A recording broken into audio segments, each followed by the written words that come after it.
With the formation of the Neo-Egoist League, 5 teams, all spanning from one of Europe's 5 big leagues, were introduced into the series. Those 5 teams being the Ubers from Italy, PXG from France, Mannheim City from England, FC Barça from Spain, and of course, Bayern Munich hailing from Germany. Accompanying each of these teams is their respective master striker, 5 of the top 5 strikers in the world of Blue Lock today. Each of these coaches differs greatly, not only in their respective playstyles and ideologies, but in the way that they approach coaching as a whole. And while each of the coaches is respectable in their own right, it is clear that one of these masters does stand above his counterparts as the best coach in the Neo-Egoist League. But just who is it? Okay, what's going on, everybody? Oh my god, it is good to be back. I'm sorry for that little hiatus. Seriously, it's been about like 2 weeks since I posted a video. Unacceptable. Completely unacceptable on my part. I'm so sorry. I've been streaming a lot more recently, as well as the fact that I kind of ran out of video ideas. I'm sorry about that, guys. As well as just being busy, tired, and honestly just a little burnt out from life in general. It kind of happens. But I did take this time to brainstorm properly, come up with an actual plan and set schedule for you guys, so I can get back to posting the best content on this platform at a consistent basis for you beautiful people. Be sure to check out my community tab later on today. I'm going to be posting my actual schedule in case you want to see when I stream, where I'm going to be streaming, when I'm uploading, so on and so forth. Before we get into this video though, I do need to take a second and thank you for the continued support on the channel. We are currently on the road to 30k, so if you haven't already, please make sure to sub up and turn on the noti bell so you never miss another banger from myself again. Grab some snacks, fill those cups, and check up on your mother, because she was wilding last night. Whoa! Sit back, relax, and enjoy. Bro, I just realized I had my headset on that entire intro recording. That's crazy. So of the 5 master strikers currently taking part in the Neo-Egoist League right now, who stands above the rest as the best coach of the bunch? Well, I'm not sure how anyone else feels about this, but I'm going to be eliminating Loki from contention immediately. Don't get me wrong, I have no doubt that Loki is going to be a formidable player, probably one of the better players we see in the entirety of the series when he actually steps on the pitch in the PXG game. However, the kid's only 17. I can call him a fucking kid. I'm older than him. Not only does he have much less life and football experience than his counterparts, but other than bringing a little bit of relatability to the pressures of being a young talent in the world of football, I'm not sure what he brings to the table as far as being a mentor figure to people that are either his own age or even older than he is. The next person I have to eliminate from contention is sadly Lavinho. While the dancer may be a pretty good coach in his own right, encouraging his players, specifically Bachura, to discover their own freeform style of soccer and allowing them to shine through their own creativity, he is just a little too laid back and carefree, similar to his real life counterpart Neymar, but we won't get into that right now. It's clear to anybody who's actually read the Barça vs Bastard match that Lavinho's ability is no joke. He was able to go blow for blow with Noel Noah, the #1 player in the world, on both sides of the ball, and even scored on him, which is probably the most disrespectful goal in the entirety of the series. However,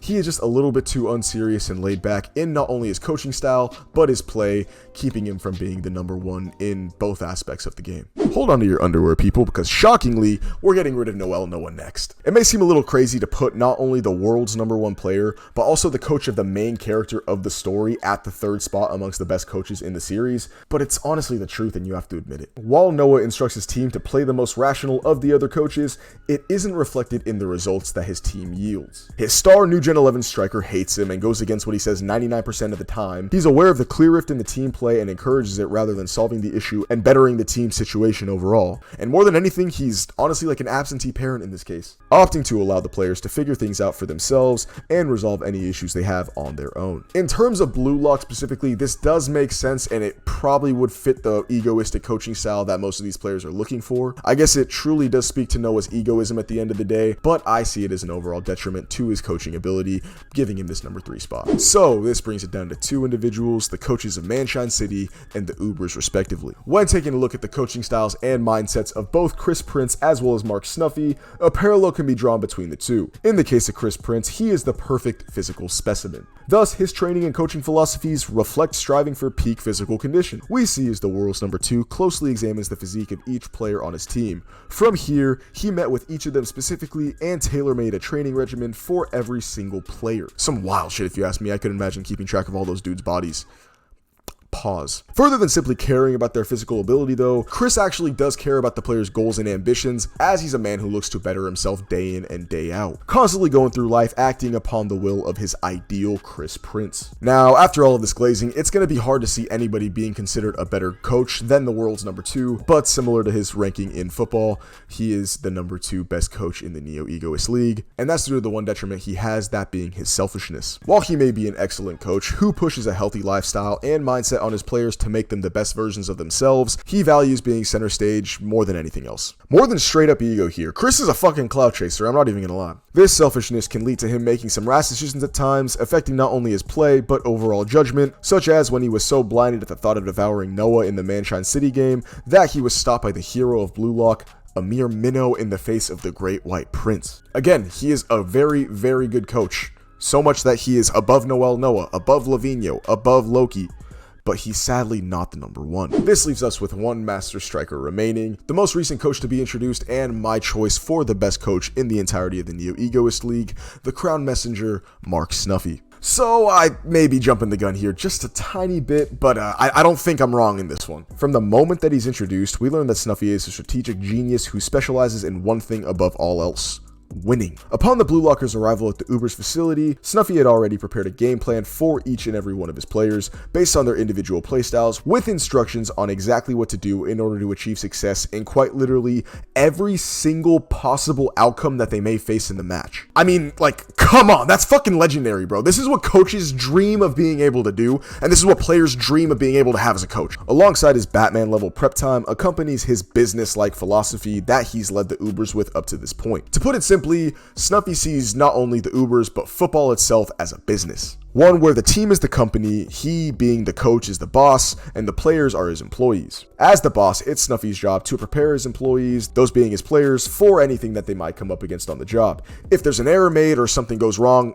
blame Snuffy. If they weren't able to stop a certain play, blame Snuffy. If they weren't able to score, blame Snuffy. It is truly a system which is built off of the coach and lives and breathes off of his strategies and tactics. Easily the most effective, straightforward, and actually realistic style of football that we've seen up to this point because, you know, Blue Lock does get a little crazy. I mean, bastards should not be effective in any single way, but they still are. I'm getting off topic. Anyways, the man said to bring victory to any team he's a part of, who is one win away from conquering all 5 of Europe's Big 5 leagues. Snuffy has been built up as an animal in the recent chapters following the start of the Ubers match. And even though he was just introduced, his introductions was accompanied with one of the most traumatic and emotional backstories that we've seen up to this point, and are probably ever going to see in the rest of the series. We learned that early on in his career, Snuffy was on the come up with a close friend of his. They went on to win the World Cup and truly reach the top of the world. However, they got complacent, and the negative impacts of fame and success began to take their toll on his friend, leading him to eventually taking his own life. Similar to how Chris Prince's main focus is his players' physical health, Snuffy strives to make sure his players stay mentally strong. Sure, they may be talented future athletes now, but what about when they won't be? How will they be able to live with themselves if they are no longer perceived as a genius? The topic of mental health in not only sports, but just men in general is something that is not talked about nearly as much as it should be nowadays. And this isn't only the case in sports, just anything in life. When you reach a certain level where you need to live up to certain expectations, the complacency and laziness derived from success could always lead to a slippery slope downhill, and sometimes it's just impossible to climb out of that hole. Such was the case with Snuffy's friend in this backstory. Sorry about that tone shift, it's just a pretty serious and heavy topic. I don't want to invalidate anyone's feelings about it, as well as myself not wanting to make any jokes about it because it's a serious thing.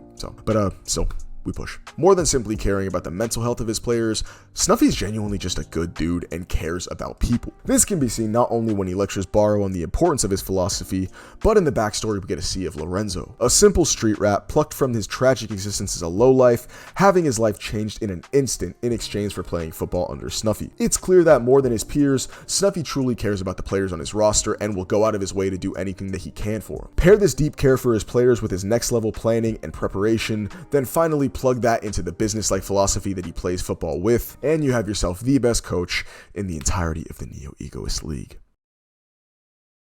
Okay, and that's gonna do it for today, boys. Thank you all so much for tuning in. As always, I really do appreciate it. Once again, we are on the road to 30K, so if you haven't already, make sure you sub up to the channel and turn the noties on so you don't miss any of the, amazing shit I got coming for you. Trust me, you don't want to miss it. And yeah, that's all I got for you today.